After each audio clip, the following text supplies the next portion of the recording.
Good morning, good Good afternoon, morning. wherever you are. Good afternoon, good evening, wherever you are. For everyone who's listening, and we have today another wonderful guest at Awesome Walkers, Ahmad Alshareefi. Welcome, Ahmad. Thank you. Thank you, Samir. Happy to be We- here. Thank you so much for saying yes to this conversation. We are talking about the future of digital marketing, but we will start with the past. We will start with your journey. We'll start about how you got to where you got to, and tell us a little bit about yourself, Ahmad. Uh, where all this began from, or when you were a kid. I always ask this question. Did you always think I'm going to start a company and get into digital marketing? Honestly, not specifically with digital marketing, but I knew that I will start a company. Uh, I like business trading since I was a kid, and I like technology since I was like 5 years. I was messing with computers and opening them up. So yeah, I think it's something that is already in me. I just had to go through the journey to find out that digital marketing would be the career that I will go through and then build a business and, you know, reinvent myself with each step in life. Interesting. And you said I had to go through a journey. What does that journey look like for you? What happened? Yeah, so basically, I graduated as a software engineer. So I finished my university as software engineer. So my From where? path would look like from Jordan, from Okay. Applied Science University. And the usual path would be going to programming, getting in like a software development or, managing or software analysis or something business analysis side. But I actually landed the job, which was totally different than my background, was in operation management. And that was like a first time for me in Dubai. And then from there, I started getting more into structuring how I can use the engineering mind with the operations. So they actually fit together very well. I found out that university just taught me how to learn and how to think in a specific way that I can solve problems, that I can find solutions, not only in softwares but also in life and other part of work. So yeah, I started working in operations and moved to business development. I was actually having a very good, like in terms of salary, of compensation, etc. Was good. Like for someone who graduated with 2 3 years. However, I was not satisfied. To be honest, I was feeling something is missing. Like I'm working, yeah, I'm enjoying my work because I'm a dedicated person. I like to to do things in a very certain good way, but I still don't feel my fulfillment. I don't feel my purpose, my call. And I had to just resign and just travel to Europe for 5 years and go through life in a very, very difficult and a hard way, just kind of like to find myself. It sounds like a cliche or something, but that's a quite interesting journey. I started from zero. I got a lot of bad things happened to me, a lot of good things happened to me until I started a business. I actually started a business in Europe and was successful. I did not like the environment.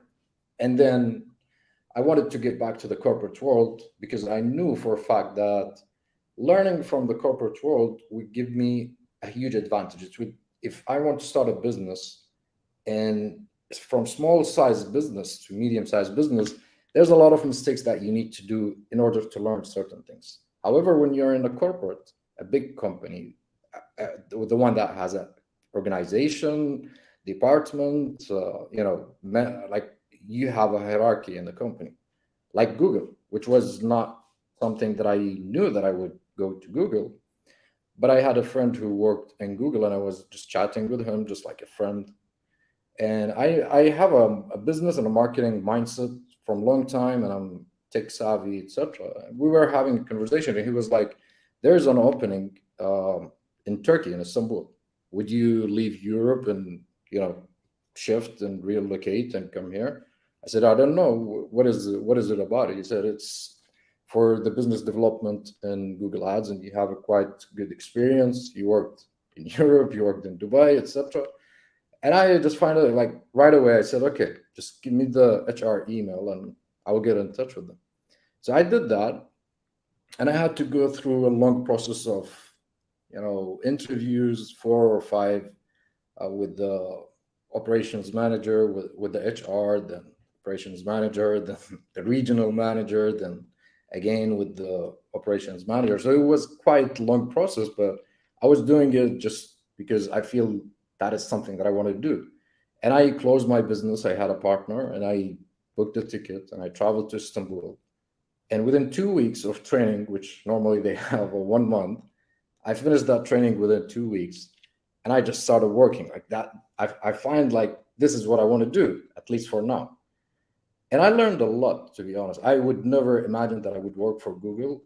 Uh, it's interesting work, and with my experience with Google, I still find something is missing. Like from when I talk to clients, there are certain legal things, there are certain, you know, things that you cannot do while you're with Google. Like, for example, you cannot tell someone to do, something on other platforms because, you know, you signed not to say so. So it was still challenging for me. I enjoyed it. I was highest achiever within 6 months. I was one of the highest achievers in my team and in the department, and moved to another department. And then I think within like a couple of years, even less than 2 years, I decided to move on and start, as they say, leave the mothership. So yeah, I started doing work for myself. uh, I have some sales skills, some, the skills in the business that you need to get into a business. And yeah, from there, I started just building my own way, uh, using the corporate and the life experience that I had. And still, the image is becoming more clear as we live every day. And it's very interesting. I mean, I'm enjoying it. It's sometimes very difficult, sometimes it's very nice, but it's enjoyable. Beautiful. From all that you said, the one thing that I want to ask you is about uh, the bad things that happened to you when you were in Europe. What were they? Oh, like I had my savings with me, and I just find out that someone stole them, just like that. I had to work in delivery. I had to work, a lot of works that just to sustain and to give myself. And it was very, very quite interesting because that is exactly what I signed up for. Like, this is the life experience that I, needed or wanted. Like, it was something that will reshape me in the ideas that I have and just make my path very clear. So yeah, that's just one of them. Like, I had a car accident, I almost died, and that is actually the turning point. That is the pivot. I said, I'm alive, and because I am alive, I think that I have a calling. I'm wasting my time. Can you hear me, Samir? Yes, I can hear you. I'm just, yeah, I'm just Yeah. wondering uh, Yeah, so that why. was actually the wake call, let's say. Yeah, and a lot of people don't actually step into that wake up call until and unless they have some event like that happen to them, right? Where they take living for granted and suddenly something has to happen, or somebody in their family has to die, or some disease has to come into them, or a COVID has to happen, and suddenly they will wake up, uh, right? Uh, Absolutely, absolutely. what made you realize, or what is it that makes you give this constant feeling of something is missing for you? When you left your job initially, what do you think It's was like, missing? yeah, it's very, very difficult to explain. But you feel you can do more. You feel you're not in the position where you, I would say, born to do, or things that you really enjoy doing, even that you're good at them, doing them. But actually, it's not just that, because with the experience that I had, like, you actually need to do things that you don't like. Even to succeed, you have to do things that you don't like, whether you like them or not. There are things that you need to do and you have to do. But at that point, I was thinking, why I am even doing whatever I'm doing. Like, what is my my purpose? What is the reason behind what I'm doing? Now, with all things that happens in my life, I find out the reason. Actually, it's not just to be successful. It's not to gain a social status. It's not the money, right? It's me giving a justification for my life to actually not be a waste of air, just breathing air, and just spending money and being a consumer or whatever. So yeah, that was mainly why I was feeling something is missing. I'm not living life to the fullest. I'm not fulfilling my purpose. So that's, I would say, in a very short answer. So, what is your purpose? Have you discovered what is your purpose? You've said a lot of things that you don't want to do or you're not doing, but have you really tapped into what is your purpose on earth? I think it's cutting off a little bit. I don't know if it's my connection. Not sure. This is the future of digital. Nothing is stable. Yeah, yeah, you're cutting off. I don't know if it's my connection. Yeah, I think from my side also it's quite shaky actually. I think Yeah. I've, I can see myself clearly, but when I see you, you're getting a little blurred and all that stuff. You are right now in Istanbul, right? What? You are right now in Istanbul. Yeah, it's just like a little bit laggy, but I can hear there's just like a 1 2 seconds lagging, but it's fine. Do you want to connect and reconnect? Shall we do that? Do you want No, to no, I go? think it's fine. Yeah, Okay. it's fine. Now it's working good. Okay. Yes. Uh, you mentioned about leaving the mothership. What gave you the courage to leave the mothership?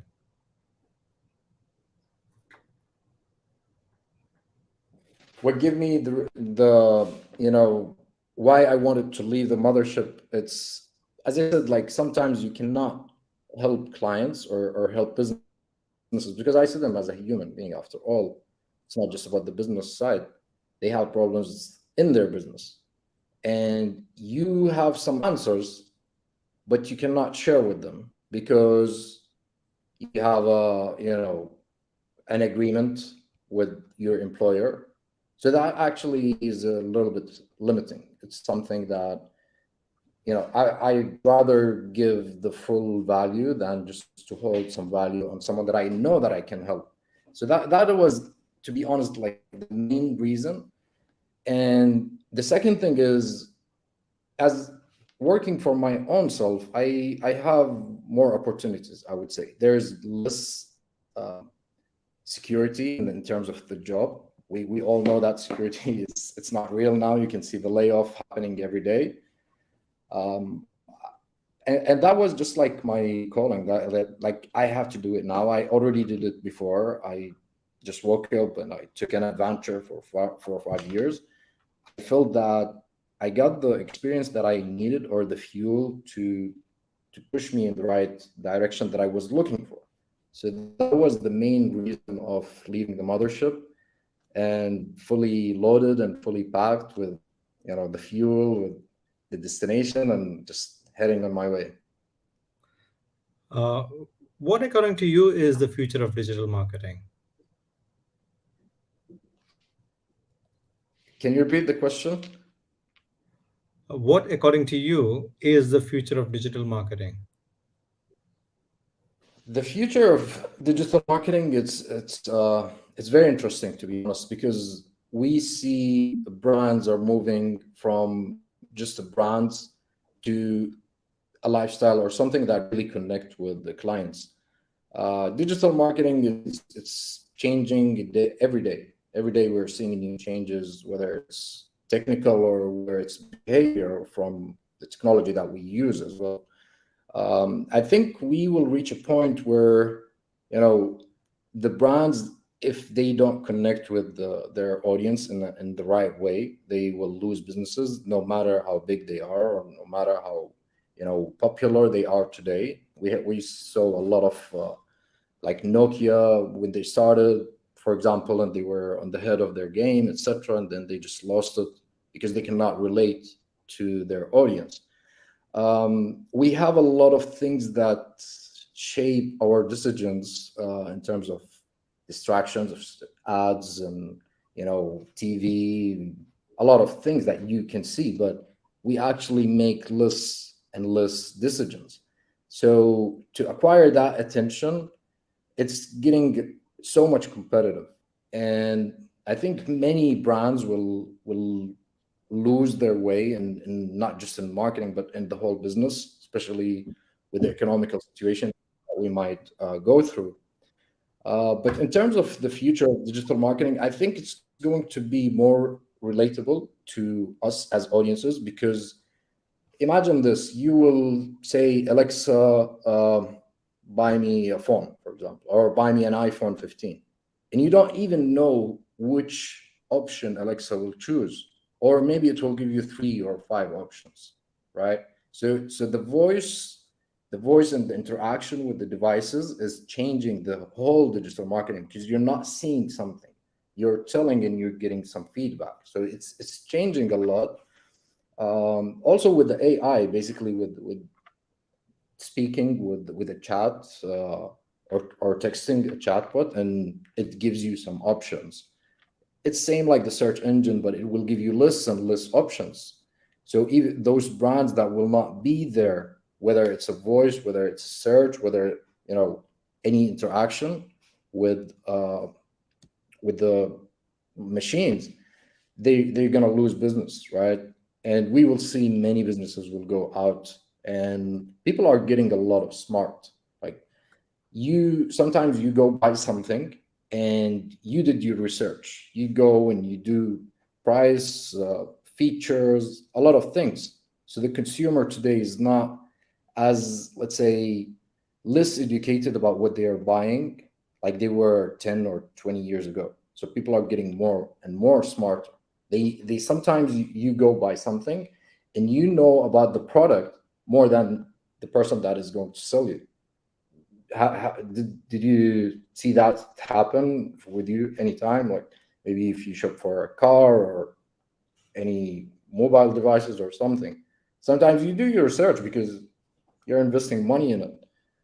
Yeah. Yeah, so that's something is going to be challenging. We see many brands, especially the small and medium-sized businesses, they just don't relate. They just think it is the marketing. It's giving offers or advertising at a specific time or something like that. So if they don't advance their game, if they don't become better at what they do, I think they will be out of business. So when someone is looking to purchase, let's say, digital marketing services from a company, and there are so many out there, tons of them out there who call themselves,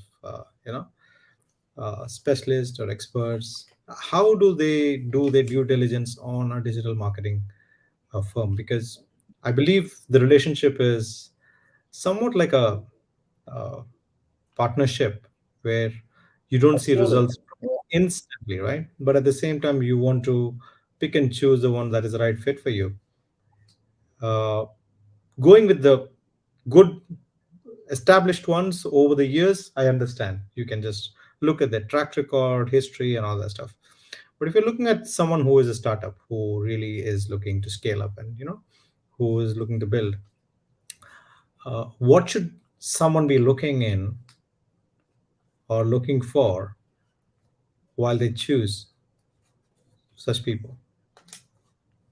So while they choose as a B2B like agency or Yeah, employees, or is it just like a general? agency, as an agency. So basically, one thing that definitely they need to look in the agencies, that the agencies speak their language and that they relate to their business. They don't need to have experience in that specific niche or audience, for example. Even if they have, that's a plus.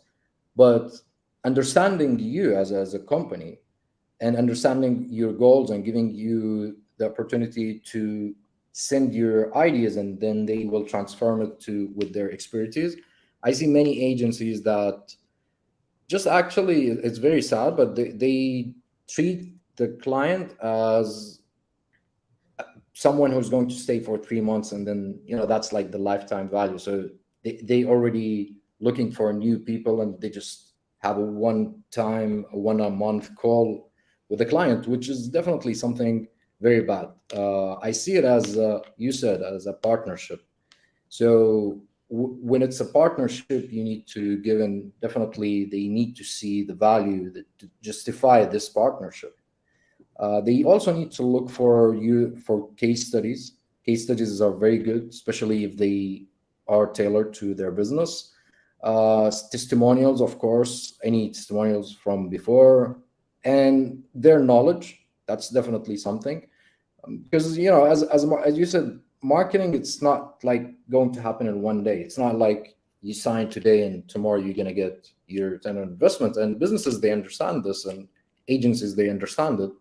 However, some agencies are just waiting for the moment that you say, you know what, I'm not getting any results. And if you say like, all right, we got our, fees, and that's it. So be cautious, and have more than one agency. Look for case studies, look for testimonials, and see if they understand your problem. Because as a small size business, you might have a limited budget, or even a medium size, you might have the budget, but you tried a couple of agencies and you do not find the agency that works with you. Or sometimes they would say like, we need to have our internal teams, because even the big companies, they deal with creative agencies, they deal with performance marketing agencies, etc. And I have a theory about that, is sometimes when someone look at our situation from an outside view or a third eye view, they actually see more things, because we are lost in the details, right? They might see things that we don't see. Even marketing agencies, they use help of other marketing agencies. It's like a barber shop. He don't, cut his hair, right? Or I don't know, like just like an example. But definitely, you want to make sure that they understand your business, understand your goals, what do you want to achieve, and they communicate with you their plan and their roadmap of exactly how they're going to do it, or what's the strategy that they're going to and take your time. But with deciding, it's not just like um, someone pitch you services and then, yeah, let's do it, right? It's an investment, and you need to understand if those agencies are going to be a good fit or not. How do you keep yourself at the cutting edge of what's happening in the digital marketing world? I I'm a part of many master classes, and also I attend a lot of trainings, a lot of webinars, a lot of newsletters. Those mainly are the ways that I just keep the trends. Sometimes I also have Google Alerts, and that's kind of like a hack for whatever subject that you might be interested in, just to have some Google Alerts on specific search terms. So whenever someone is looking for that search term, you will get a notification. So let's say I put marketing there, anything that will be listed on Google, or anything that people would search for, I will get that results, whether it's like weekly, monthly. and that just keeps me in updated. Reading books, it's more important than the technical side, to be honest. And it's for me, I find the reading outside of marketing can also help me in understanding marketing. and and that, because marketing, it's a behavioral thing, it's like psychology. It's also, people make decisions. It's not something that, when someone see an ad, they just decide to purchase. Or it's not just an advertisement. It's the whole language, it's the whole communication. And people, as I said, are getting more smart and more smart. So you need to speak to them in a smart way, not just, trying to just get the sale. Have you taken the Gallup Clifton Strengths test? I think I took it, but a long time ago. So some mentor, he suggested that for me, and I remember I went through it, but I don't remember the results. Which means you were not coached around it after you got the report. I got the report, but I don't remember it. I think it was like 3 or 4 years ago. Usually, if you get coached around the report, then you wouldn't forget it. If you didn't get coached, then what would happen is it would just be a report. You would just have some data points, but it wouldn't sink in. Uh, anyway, so the reason I ask is because I think if you go back to the report, you might see that in your top five strengths, I'm guessing connectedness is something that you have as a strength. How you see the interconnection between so many different things in this world. How and You earlier said about when you left university, you realized it was not just about understanding the subjects, but also relating to the world that you saw. So you started seeing the interconnectedness of every information and knowledge that you're getting. And this is perhaps, I'm just guessing over here again, what was holding you back at places like Google and all the other places that you did, because you would find a solution, you would find what is better for somebody else, but you would not be able to voice it or implement it or have the opportunity to exercise that connectedness. Does that make sense? Absolutely, it makes total sense.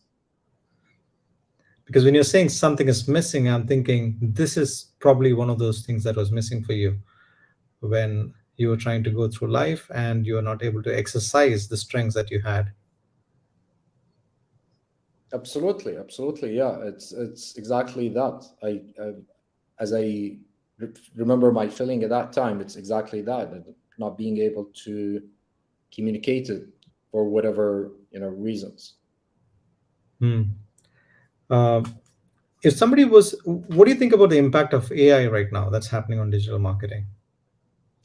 I That think is, it's yeah, it's very good, to be honest, in terms of speeding things, because we are living in a dynamic world, and marketing is dynamic. Like every day you need to, not every day you need to change your message, but you need to communicate with your client, whether it's content, whether it's occasions, or those are, let's say, the main things where people go push for marketing, because people think marketing, it's just an occasional thing. But you see the big companies that made it, they have a quarter, like all around the year they have marketing. It's just where they put it most and where they reduce it. I think AI is helping us in not just cutting the time and using the resources in a more useful way, giving more intensive ideas, because AI can help you with brainstorming as a team, or even as a one person. And it's not just with the generating of the content; it's also learning of the previous content that you have. So that's something definitely good. And to be honest, we have been using AI in marketing for over, I think, 7 or 8 years now, especially with Google. We're using AI with the targeting.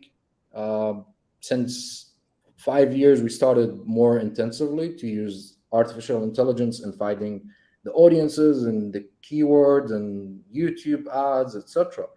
But in a way that the AI can generate content for you, that is something that definitely help us in getting more resources at a very short time.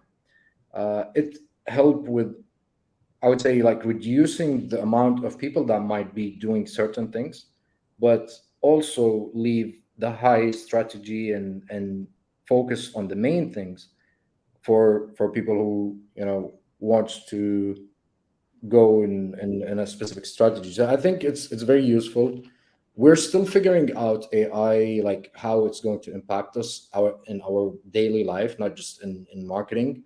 But I think I'm going to be optimistic. I think it's a good thing. Definitely might have some negative sides, but I think it will just make our life much easier. It will make us more productive, and yeah, I think it's an amazing thing, to be honest. And I think also AI by itself cannot take decisions, right? It can only give suggestions, and it's up It to humans which ones to go with. for the time being, yeah, but I know some tools with HR mainly, and it actually make decisions. Now we leave the last review for the human, but it actually make a decision. So let's say you're a big company and you have 1,000 CV. So instead of going over each CV, the AI is going to determine. And for example, you can see even LinkedIn is using that, and somehow not on a high scale, but it's just like if statements for them. Like if they are in the specific location, then yeah, they might be a good fit, and then they just score it on a scale of 10 or 100. But I heard about a couple of softwares that HR use where the AI even had a racial, like they choose people based on the race, and it's just like something very bad. But And again, but again, I would say it is again a suggestion only. It cannot be a decision. The decision again is at the human level. The humans are deciding to go with the AI suggestion. yeah, but the thing is, let me tell you this. 10 years ago, or let's go 15 years ago, I think 10 years would be reasonable, but you would, if someone give you their phone number, let's say 7 out of 10, you might write it down or you might remember it, right? Now you give your memory to the phones and you give it to the laptops or devices. So the devices became extension of you. So AI is also becoming an extension, and unfortunately, it will make decisions, but we will tell it to make the decisions. So we made the decision to give the AI the permission or the ability to make the decisions, but it can actually make decisions. It's not something. Even traffic lights use AI, for example, right?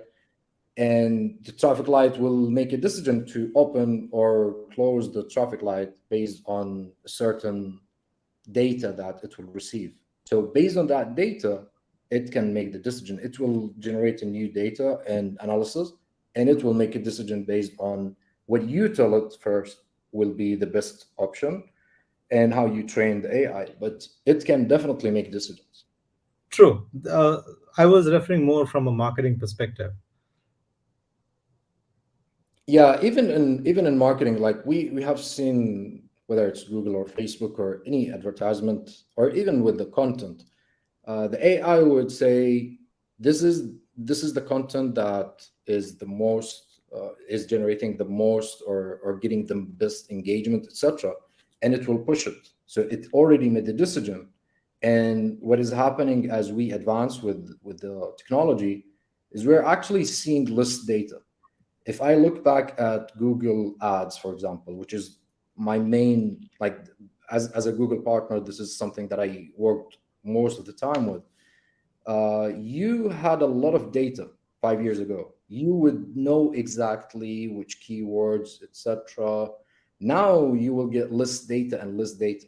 And this is something alerting because we are already, as I said, depending on AI in marketing and the targeting and deciding what creative or which ad copy that will show. but it will make that decision based on the touch points that happen from the audience. Marketing will always evolve, I feel, but it will never die as a career, right? As long as we have businesses and we have needs, I think definitely marketing is, it's not going anywhere. It's going to evolve, it's going to change, but I don't think marketing is going anywhere. Not in the soon time, not in my radar, not what I'm seeing right now. For someone who is looking to get into the world of marketing, who is looking to get into the world of digital and all this stuff, what would you say? What is it that they have to look out for and not decide just because it is fancy, because it is secured, but just so that they make sure that when they get on this ship, something is not missing for them? Absolutely. If someone wants to get into marketing, I think that's definitely a very very good decision, because any business will need your help, right? Whether as an employee or whether as a business. Uh, as long as we have products and we have services that needs to reach to a certain audience, you can just decide to start, and then it's all on you to train, offer your services, even go work with agencies or work with small size businesses. Actually have more problems in terms of not organizing, no data, etc. So starting with a small or even medium sized business, it's not a bad thing. You can learn a lot because you will wear many hats, and you will really learn faster. But I mean, you will learn more, but not faster. With the big companies, you will learn faster. But do some interns, learn from YouTube. It's a huge free resources. Any subject that you can think of on marketing, you can actually find resources on YouTube. Find a mentor or find someone who is where you want to be. I think that is something that really can change and shape your career. And I would say go for it. Marketing is beautiful because you interact with the real time problems. And when you think of it, marketing, it's not just a profession. You shape people decisions and you solve other people problems, whether it's a consumer or whether it's a business owner. And I would say go for it. I'm all in with the marketing and the whole business, of course, but marketing, it's something that I have a passion for. Right. You mentioned earlier that books outside marketing has helped you more in marketing. Uh, what are some of the books that you have read which has left a deep mark on you? There's many books that left some kind of a bench on my life, like a book that is not related at all to marketing, Alchemist for Paulo Coelho.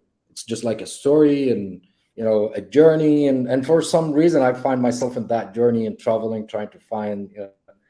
Another book would be Ready, Fire, Aim, which is a very very very good book for anybody, a small or a big executives or big companies. It's one of the best books that I read because it speaks to you in starting a company from zero to a million, from a million to 10 million, from 10 million to 100 million. So it's definitely a must read book, and it shaped a lot of the ways that I also deal with my business. There's another book for it's called E Myth. Um, it's about like more of the MBA side of businesses and managing your time, managing your business. I think those are most interesting book, and of course, Think and Grow Rich. That is a book that I read every once in a while just to remind myself with some of the desires and having a goal and having a very clear purpose in your life. And just as a reminder, I think those books are very, very useful for anybody in any profession that you might be in. What is the reason you reread a book? If you've read already, why do you read it again? The reason why I read book, it's actually because I have a direct access to the mind of the person who wrote that book, and to navigate through great minds from different period of times. It also give me, like, I shape every time I read a book. I heard one time that the best readers are those who forget. So basically you read the whole book, then you forget it, and it just start to shape your self. Like, you shape it with your own opinions, with your own ideas, with what works with you, and you take what fits in your life. um, I don't read books just to read the books, to be honest. Like, it's not something that uh, I would not want to do it if it's just for the reading. I'm trying to learn from other people. That's the first reason why I read it. Second thing, seeing different perspectives and different times and different periods. Recently, I started listening more to books than reading it. It gives me more control over the time. So I know it will take from me 10 hours. I can finish 2 books a month or 3 books or whatever. I can just start with a week. Every week, I can just have a book. I can work, listen to the book. I can move. I can be, uh, just like going to the gym or staying at home or even sleeping.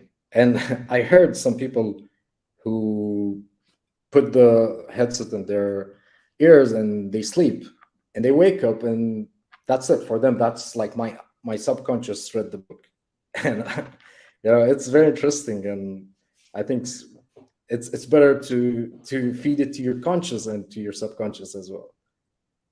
Interesting, interesting. Uh, what would you say to people who are listening right now and they want to decide about what to take in their journeys when it comes to their own personal brands? So when it comes to the personal brands, it's one of the things that I really love working with, is because they have a vision, and they want to communicate a specific message, but they don't know how to translate it to the audience. And sometimes, and most of the times, it is not understanding who is your ideal customer or ideal client. So the first thing would be, choose, like, be sit with yourself and write down your ideal audience as avatars. We call them in marketing avatars, and create 3 or 4 different avatars of your ideal audiences based on your previous clients, based on who you think is your ideal client. And it's a learning process. um, and it would be very specific, like, not just demographics and male female, no, but actually my ideal customer is someone who's working in marketing, let's say, and he's 25 years old, and let's say he just graduated. Some of his interest is this and that and that, and it will just be, it will just, as the more details that you will go with understanding your audience, the more you can translate that message, and focus on 2 things: the pain, because people either buy to avoid something or to gain something. There's mainly no other reason why people would buy something or invest in something. It's either like they want to avoid a problem or a situation, or they want to gain something. So think about, like, put the 3 or 5 problems that your ideal customers have.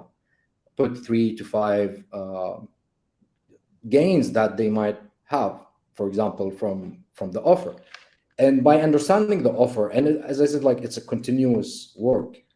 By understanding your own offer, you might actually reshape the offer and translate it to that exact audience that now you understand, this is my audience. And then with a lot of testing, you will find out and for with some businesses, and that was like in the product need, their ideal audience, and they sell like health and wellness products. They thought their ideal audience is female between 45 and 55. And we find out that male above 65 are actually their ideal audience. And that would be something that you would never know except if you test it and reach to that audience and see the results and analyze the data.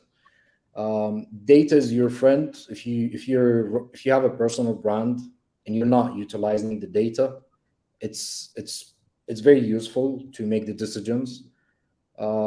Be always where your customers are, whatever social platforms, conferences, you know, digital or even offline. Just be the person that your audience would think of when they want a solution to a problem that you have.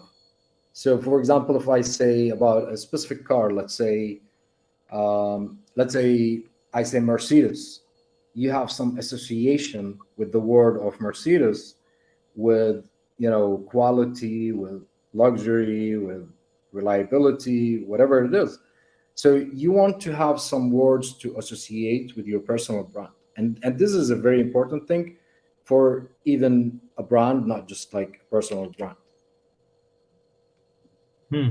But what about people who are employees who are not, into business and all that stuff? Is it important for them also to build a personal brand?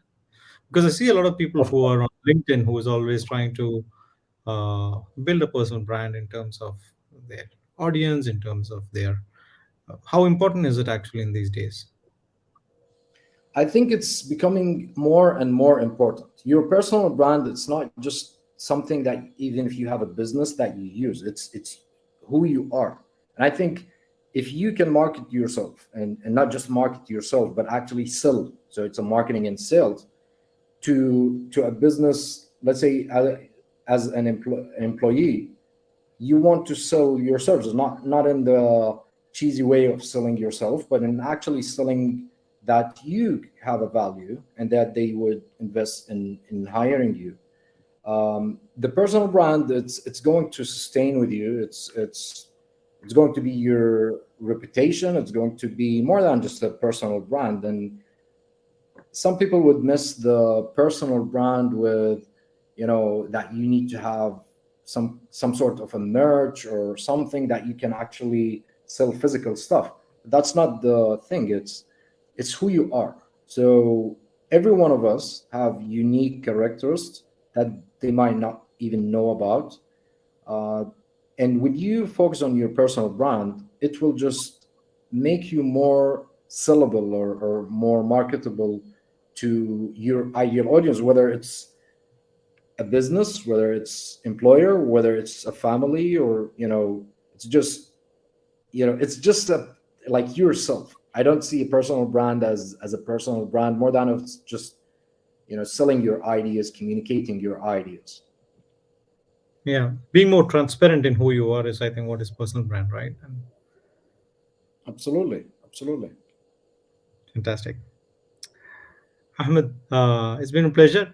Is there any closing remarks you want to share with the audience about where they can reach you? Is there anything that you have as a parting message?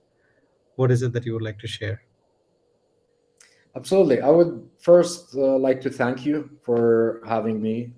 It's been really a pleasure talking to you, and also linking Likewise. with you, and going through different stages of life and interesting subjects. I would also encourage anybody who's listening to us to invest in themselves and in their own self, whether it's a skill or whether it's going even like to a gym or something like that. Just always put yourself first. If you work for a company, make sure that you relate to their values. Make sure that you understand their values. Make sure that you can see yourself with this organization or without it, like to have a purpose. Always imagine where you want to head, and work on improving yourself. I can be reached on every social platform by writing my name, Ahmad Alshareefi. You might have a couple, but you'll find my picture. I'm mainly on LinkedIn, on Facebook, on Instagram, Twitter as well. Yeah, that's And all. what's the name?